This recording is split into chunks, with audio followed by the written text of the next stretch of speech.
Welcome back to my channel love my story line. বন্ধুরা, আজকের ভিডিওটা কিন্তু সম্পূর্ণ টিউটোরিয়াল ভিডিও। এটা আমার 6 ইঞ্চি লাড্ডু গোপাল, মানে 6 নাম্বার লাড্ডু গোপাল। আর তার জন্যই এই ধুতি পাঞ্জাবিটা তৈরি করা শেখাবো। এই ধুতি পাঞ্জাবিটা কিন্তু যতটা সুন্দর দেখতে আর ততটাই বানানো ইজি। কত সুন্দর শেপ দেখতেই পাচ্ছেন ধুতি আর পাঞ্জাবিটার, খুব সুন্দর কিন্তু লাগবে আমাদের লাড্ডু গোপালের, একদম পারফেক্টলি ফিট হবে। এখানে ধুতির মাপটা যেটা নিয়েছি, এখানে দুটো কাপড় আছে। দুটো কাপড়কে আমি কাটিং করেছি 4.5 ইঞ্চি বাই 4.5 ইঞ্চি। এই কাপড়টা হলো কোমরের পট্টি, এর মাপটা আছে কোমরের বর্ডারটার জন্য 6.5 ইঞ্চি বাই 2 ইঞ্চি আমি এখানে কাপড় কাটিং করে নিয়েছি। এটা গেল ধুতি। এবার হচ্ছে পাঞ্জাবিটা। এখানে কাপড়ের টুকরোটার মাপ নিয়েছি 4 ইঞ্চি, 4 ইঞ্চি বাই 8 ইঞ্চি এখানে একটা কাপড়ের টুকরো নিয়েছি। আর এইটা হচ্ছে এখানের বর্ডারটা, গলা আর পিঠের যে বর্ডারটা হবে সেইটার মাপটার টুকরোটা হলো 5.5 ইঞ্চি বাই 1.2। দেখুন দুদিকে আমার সেলাই করা হয়ে গেছে। এবার আমি সোজা দিকে কাপড়টাকে এইভাবে পাতবো। আর এই যে পট্টিটা আমি কাটিং করেছি 1.25 বাই 5.5 ইঞ্চি, এটাকে আমি একদম মিডিল পোর্শনটায় পাততে হবে। তার জন্য আমি কাপড়টাকে এইভাবে ফোল্ড করে নেব। ফোল্ড করলে আমি মিডিল পোর্শনটা পেয়ে যাব। এই যে কাপড়ের যে ভাঁজটা হয়ে গেল, এইটা হলো মিডিল পোর্শন। দরকার পড়লে এখানে একটা মার্ক করে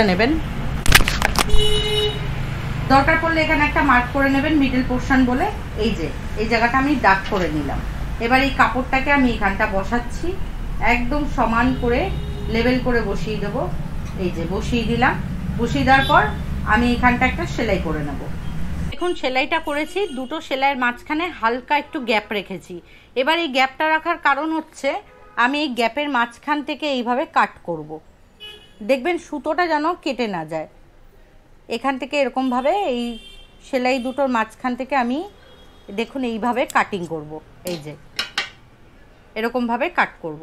যদি বাই চান্স আপনাদের সেলাইটা এখান দিয়ে কেটেও যায় না, ঘাবড়ানোর একদম ব্যাপার নেই, কেটে গেলে যাবে, আবার এখান দিয়ে সেলাইটা করে নেবেন। এরকমভাবে আমি মাঝখান থেকে এটাকে কাটিং করব।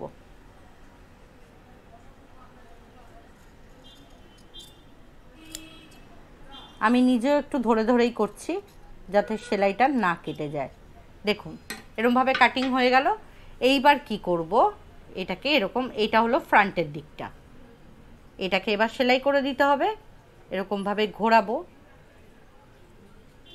ঘুরিয়ে এইভাবে মুড়িয়ে নেব। এই যে এইভাবে মুড়িয়ে নেব। ঠিক এইভাবে মুড়িয়ে আমি এইখান থেকে পুরো পুরো এই মাথাটা অবধি সেলাই করে নেব। মানে কাপড়টাকে কিন্তু এইভাবে ফোল্ড করে নেবেন, এইভাবে। দেখুন একদম ধার বরাবর আমি কিন্তু এইভাবে সেলাই করে নিলাম। এই যে এটা উল্টো দিকটা দেখতেই পাচ্ছেন, কাপড়টাকে এইভাবে পেছন দিকে ফোল্ড করে আমার কিন্তু সেলাই কমপ্লিট হয়ে গেছে। এবার আমি যেটা করব, এটা হলো ফ্রন্টের দিকটা, এটাকে এইভাবে উল্টো করে নেবেন। উল্টো করার পর এখান থেকে 1.5 ইঞ্চি মাপ করে নেবেন।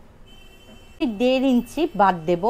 এই যে 1.5 ইঞ্চ আমি জায়গা ফাঁকা রেখে এখান থেকে একটা সেলাই করে নেব। এখান থেকে এত অবধি একটা সেলাই করব। দুদিকটা আমার কিন্তু সেলাই হয়ে গেছে। এবার এটাকে আমি সোজা করে নেব। সোজা করে আমি এখানে এটাকে আপনারা মুড়িয়েও সেলাই করে নিতে পারেন, পুরো এইখান থেকে এই মাথা অবধি এই নিচের পোর্শনটাকে মুড়িয়ে এরকমভাবে সেলাই করে নিতে পারেন। কিন্তু আমি এখানে একটা কাপড়ের টুকরো লাগিয়ে তারপর সেলাইটা করব। সোজা দিকে এই কাপড়ের টুকরোটা এইভাবে পুরো এই ধার দিয়ে শেষ প্রান্ত অবধি এই কাপড়ের টুকরোটাকে লাগাবো। এইভাবে প্রথমে সোজা দিকে এইভাবে লাগাবো, লাগিয়ে উল্টো দিকে সেলাইটা করার পর এইভাবে মুড়িয়ে আমি সেলাই করে নেব। আমার কিন্তু উপরে কুর্তা বানানো একদম কমপ্লিট। দেখুন নিচে কাপড়টা সেট করেছি এইভাবে, কত সুন্দর লাগছে। ওটাকে মুড়িয়েও সেলাই করে নেওয়া যায়। এবার পেছনে আপনারা বাটন সিস্টেম বা ভেলকোর লাগিয়ে নিতে পারেন। এটা হচ্ছে ধুতি। ধুতিটাকে এইভাবে চারদিকেই তো আমার 4.5 ইঞ্চি করে নেওয়া আছে, এই কর্নার করে বসাবেন। বসিয়ে এইভাবে হাত দিয়ে এটাকে এইরকমভাবে একদম ফোল্ড করবেন। এরকমভাবে ফোল্ড করার পর এবার পাটা, এই পায়ের দিকটায় আপনারা যদি এরকম সুচালো রাখতে চান এরকমই রাখবেন, যদি একটু রাউন্ড শেপে রাখতে চান তাহলে এইভাবে আপনাকে কাটিং করে নিতে হবে। জিনিসটাকে এইভাবে রাউন্ড শেপ হালকা করে একটুখানি এরকমভাবে কাটিং করে নিতে হবে এই জায়গাটা। আর এই পোর্শনটাকে এইভাবে, এই যে এরকমভাবে রাউন্ড শেপে আসবে, এরকমভাবে আমি এখান থেকে এইভাবে আমি কাটিং করে নেব আর এটাকে এইভাবে কাটিং করে নেব।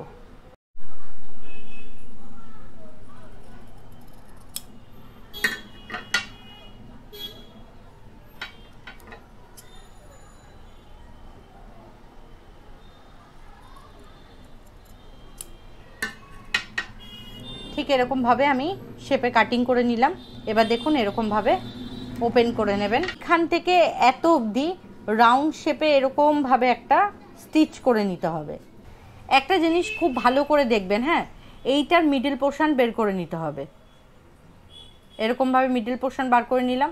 বার করে এইখানটা আপনারা একটা মার্ক করে নিন। এরকমভাবে মার্ক করে মিডল পোর্শনের এই দিকে যে কুচিগুলো হবে ওই দিকে যাবে, আর মিডল পোর্শনের এই দিকে যে কুচিগুলো আছে এই দিকে যাবে। যেমন ধরুন এই দিকে যদি আমি কুচিগুলো করি তাহলে এই রকম আসবে, মানে ফোল্ডগুলো এই দিকে হবে।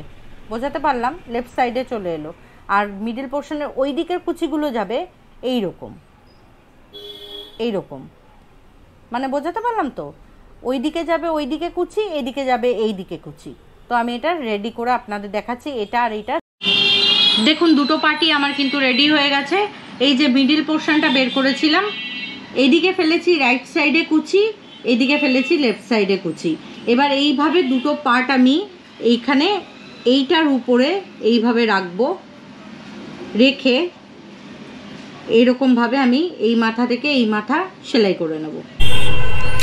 দেখুন এখানে আমি জয়েন্ট করে নিয়েছি। এবার এই পট্টিটা যেটা রয়েছে, এই পট্টিটা সোজা দিকে, প্রথমে সোজা দিকে এইভাবে কাপড়টাকে সেট করতে হবে। সেট করার পরে এটাকে ঘুরিয়ে এইভাবে সেলাই করে দিতে হবে। এই মাঝখান থেকে কিন্তু আমরা ফিতে ভরে নেব বা সুতো ভরে নেব। দেখুন এখানে এইভাবে সেলাই করে নিলাম। এবার এই মিডল পোর্শনটা দিয়ে যে কোনো রকম দড়ি বা ফিতে ভরে নেওয়া যায়। তো আমার কিন্তু ধুতি তৈরি একদম কমপ্লিট হয়ে গেছে। দেখুন কত সুন্দর শেপে চলে এসছে। আজকে টিউটোরিয়ালটা আপনাদের হেল্পফুল হলো কিনা অবশ্যই কিন্তু জানাতে ভুলবেন না। নেক্সট দিন দেখা হচ্ছে অন্য কোনো টিউটোরিয়াল ভিডিও নিয়ে বা গোপাল সেবা নিয়ে আপনাদের সাথে। আজকের মতো এখানেই বিদায় নিলাম। সকলে ভালো থাকবেন। জয় রাধে, হরে কৃষ্ণা।